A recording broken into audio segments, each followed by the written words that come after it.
express some substantial thought. Nothing can be excellent unless it is serious.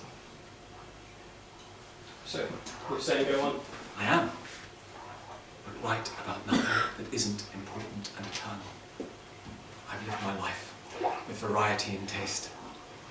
I'm a contented man. But had it been granted to me to experience the lift of the heart that artists know in the moment of creation, then I would have scorned this material envelope of mine and everything to do with it, and I should have left the ground and soared up into the heights. I'm sorry, where's the... And another thing, in anything you write, there must be clear and definite thought. You must know why you are writing.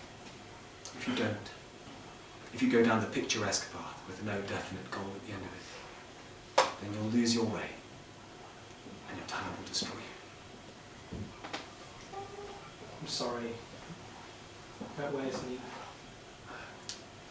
She went home.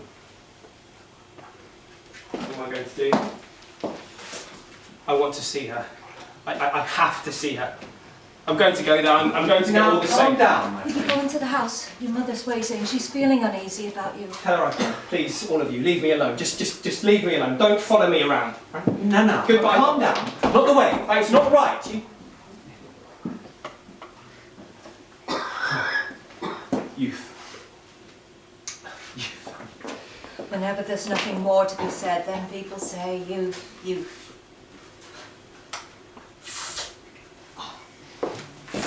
That's a filthy habit.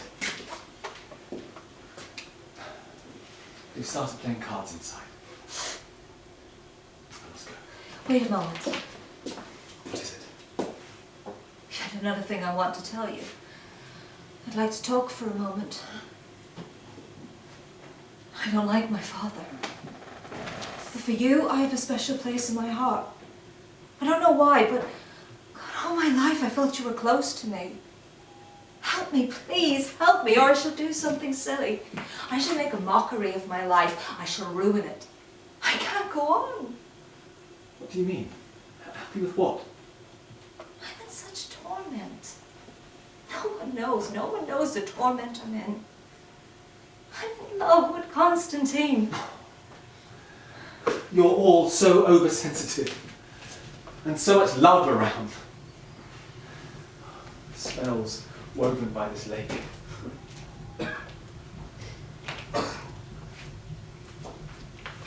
So what can I do, my child? What can I do?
Stand up.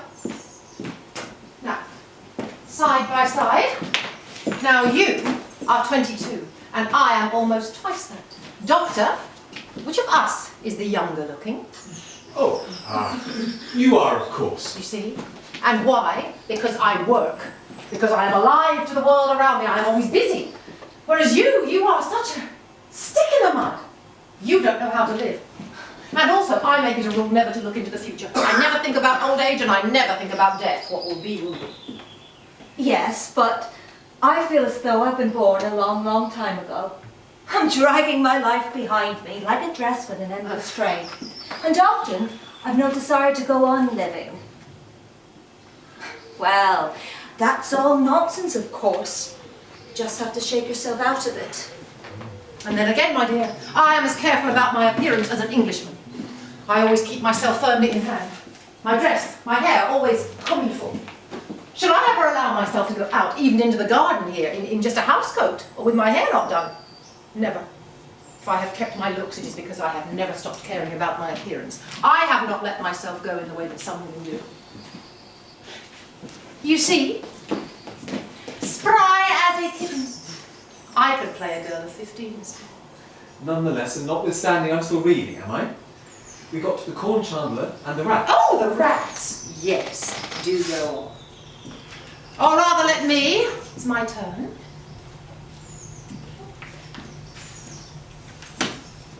Oh yes, the rats.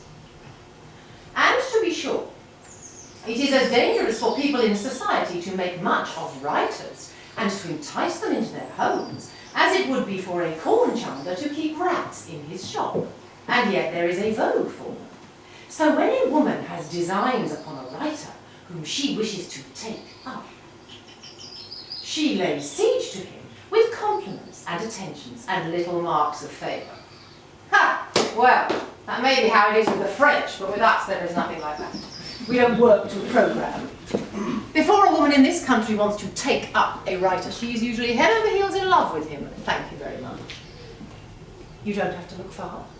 Take me and Trigorin, for instance. Oh, so we're all smiles, are we? We're all bright and cheerful today. We're all sunshine and smiles. Our father and stepmother have gone into town, and now we're free as the air for 3 whole days. I'm so happy. I'm all yours now. As pretty as a picture she is today. Oh. Attractive. Well turned out. What a sensible girl. Still, we mustn't praise her too much or it will bring bad luck. Where's Trigorin? He's at the bathing place, fishing. You think he'd get bored with it? Was that your reading? It's Maupassant, my sweet, on the water. Still, the next bit's neither amusing nor true. I am troubled in my soul. Can anyone tell me what the matter is with my son? Why is he being so stern and so boring? He spends whole days together on the lake and I scarcely see him. He's sick at heart. Please, read a bit of this play. Do you really want me to? It's so dull. When he reads something himself, his eyes blaze and his face goes pale. He has a wonderful sad voice. Yes, in the manner of a poet. Sleep well? Petrusha, are you asleep? Oh, certainly not. You are not getting any medical attention, are you? It's not right. I would be delighted to get some medical attention. The doctor here won't give me any. Medical attention? When you're 60? When you're 60, you still want to live? Well, take some valerian drops then. I have a feeling it would be good for him to go to a spa somewhere. All right, you can go to a spa. Or not go to a spa. Well, make sense of that, if you can. There's nothing to make sense of. It's perfectly plain. Your brother ought to give up smoking. Oh, Phil. No, not fiddle. Alcohol and tobacco make you lose the sense of yourself. You smoke a cigar or drink a glass of vodka and you're no longer you. You're you plus someone else. The self becomes blurred and you start to see yourself as a third person. Not as I, but as he.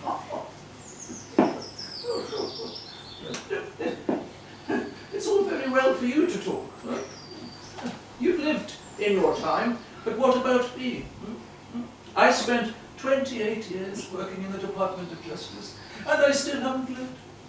When all is said and done, I still haven't experienced anything, and I long to live, no question about it. You've had your fill in life, and you don't care anymore, so you tend to be philosophical. But I want to live, and so I drink sherry at dinner, and I smoke cigars. It's as simple as that. See? Simple as that. Life has to be taken seriously. Swallowing medicine when you're 60 and feeling sorry you didn't have much fun when you were young. I'm sorry if I'm blunt, but that's fatuous. It must be lunchtime. Oh. My legs. Gone to sleep. Lunch. Should I go to have a couple of drinks? Well, you can't expect a beggar to be happy. Oh, pish you old civil servant. You speak like someone who's had their fill in life. Oh, what could be more boring than this sweet country boredom? Heat. Quiet. And nothing anyone wants to do and everyone philosophizing away. Oh, my friends, it is nice being with you. It is a pleasure to listen to you, but to be sitting in a hotel room somewhere learning the lines, I mean, could anything be better than that? Oh, yes, I know what you mean. Oh, yes, yes. You know, it's far better in town, no question about it. You sit in your office, there's the telephone, and there's cabs in the street. Simple as that. So this is where you are. A very good day to you all. Delighted to find you in good health. My wife tells me you're proposing to go into town together today, is this true? Yes. Splendid, splendid. When are you going in, dear lady? We're casting the rye today and all the men are busy. Which horses were you thinking of using, may I ask? Which horses? Mm-hmm. How should I know? We've got carriage horses, haven't we? The carriage horses? Yes. Where will I get harnessed for them, huh? Where will I get harnessed? Amazing, isn't it? Past comprehension. Dear lady, I greatly revere your talent and will gladly give you 10 years of my life, but horses I cannot give you. Supposing I have to go? What an extraordinary state of affairs. Dear lady, you do not understand the importance of farming. Oh, the same old story. Well, in that case, I'm leaving for Moscow today. You can have horses rented for me in the village. Otherwise, I shall walk to the station. In that case, I resign, and you can find yourself another steward. You see, every summer it's the same thing. Every summer I am insulted. I am not setting foot in this place again. This is downright impertinence. This is downright heaven knows what. I'm sick of it. When all's said and done, go fetch all of the horses direct. But saying no to someone like that, a famous actress, surely her slightest wish, her slightest whim even, is more important than your farming. What can I do? Put yourself in my position, what can I do? Come on, we'll go to my sister. We'll all plead with her not to leave. Isn't that right? How terrible though. Oh, yes, terrible, the tyrant. But he won't go. I'll have words with him by and by. Really, your husband ought to be thrown out on his neck. It will all end with that old woman and his sister apologising to him, you'll see. Oh, he sent the carriage horses out to the fields with all the others. Every day we had this sort of trouble. If you knew how it upsets me. It's making me ill, look, I'm shaking. Oh, God, he's so coarse, I can't bear him. Evgenia, my dear. Take me on to you.